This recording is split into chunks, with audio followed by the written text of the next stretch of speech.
வாழ்க்கையில் நம்மை சுற்றி நிறைய பேர் இருப்பார்கள். சிலர் நம்மை ஊக்கப்படுத்துவார்கள், சிலர் நம்மை அமைதியாக கீழே இழுத்துக் கொண்டே இருப்பார்கள். ஆனால் அதைவிட முக்கியமான உண்மை என்னவென்றால், ஒரு மனிதனின் வெற்றியையோ தோல்வியையோ தீர்மானிப்பது அவன் அருகில் இருப்பவர்கள் மட்டுமல்ல, அவன் சிந்திக்கும் விதமும்தான். பலர் வெளியில் மிகவும் நம்பிக்கையோடு பேசுவார்கள், எல்லாவற்றையும் தெரிந்தவர்கள் போல நடந்து கொள்வார்கள். ஆனால் ஒரு விஷயத்தை ஆழமாக புரிந்து கொள்ள சொல்லும்போது அவர்களின் உண்மையான நிலை தெரிந்துவிடும். காரணம், உண்மையான அறிவு அதிகம் பேசுவதிலில்லை, புரிந்து கொள்வதில் இருக்கிறது. தங்களுக்கு தெரியாததை ஒத்துக்கொள்ளும் மனிதர்தான் உண்மையில் வளர ஆரம்பிக்கிறார்கள். சிலருக்கு புதிய விஷயங்களை கற்றுக்கொள்வதே சிரமமாக இருக்கும்.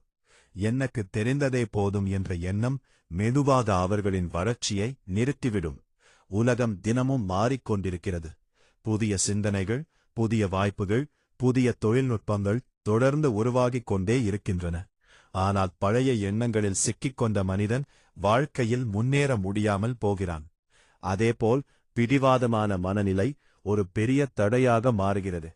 எல்லா விஷயங்களையும் ஒரே கோணத்தில் மட்டும் பார்க்கும் பழக்கம் ஒரு மனிதனை பல உண்மைகளிலிருந்து தள்ளிவிடும். சூழ்நிலைக்கு ஏற்ப யோசிக்கவும் தேவையான இடத்தில் தன்னை மாற்றிக்கொள்ளவும் தெரிந்தால்தான் வாழ்க்கையில் நிலைத்து நிற்க முடியும். உணர்ச்சிகளையும் கோபத்தையும் கட்டுப்படுத்த தெரியாதவர்கள் பெரும்பாலும் அவசர முடிவுகளை எடுப்பார்கள். சின்ன பிரச்சனையை கூட பெரிய சண்டையாக மாற்றிவிடுவார்கள். ஆனால் நிதானமாக சிந்திக்கும் மனிதன் எந்த சூழ்நிலையையும் சமாளிக்க முடியும். கோபம் ஒரு கணம் வெற்றி பெற்றாலும் அமைதிதான் வாழ்க்கையை வெற்றி பெற வைக்கும்.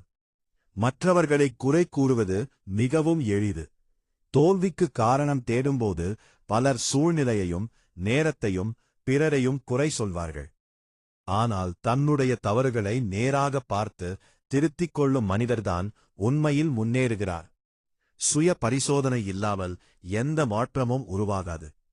ஒரு மனிதனின் அறிவை தெரிந்து கொள்ள வேண்டுமென்றால் அவர் மாற்றுக் கருத்துக்களை எப்படி எதிர்கொள்கிறார் என்பதை கவனித்தால் போதும். அறிவுள்ளவர் கேட்பார், யோசிப்பார், புரிந்து கொள்ள முயல்வார். ஆனால் பலவீனமான மனநிலை கொண்டவர்கள் உடனே கோபப்படுவார்கள் அல்லது சண்டைக்கு தயாராகிவிடுவார்கள். இவற்றில் மிகப்பெரிய பிரச்சனை ஈகோ. தவறு செய்தாலும் அதை ஒத்துக்கொள்ளாமல் இருப்பது ஒரு மனிதனின் வளர்ச்சியை முற்றிலுமாக தடுத்து நிறுத்தும். நான் தவறாக இருந்தேன் என்று சொல்லும் தைரியமுள்ளவர்கள்தான் வாழ்க்கையில் உண்மையாக உயர்கிறார்கள். நினைவில் வைத்துக் கொள்ளுங்கள், அறிவு என்பது புத்தக அறிவால் மட்டும் வராது, அது மனநிலையால் உருவாகிறது. தினமும் புதிதாக கற்றுக்கொள்ளும் ஆர்வம், தப்புகளை திருத்திக் கொள்ளும் துணிவு, மற்றவர்களை புரிந்து கொள்ளும் பணிவு, இவையெல்லாம் சேர்ந்தால்தான் ஒரு மனிதன் முழுமையான வெற்றியை அடைவான்.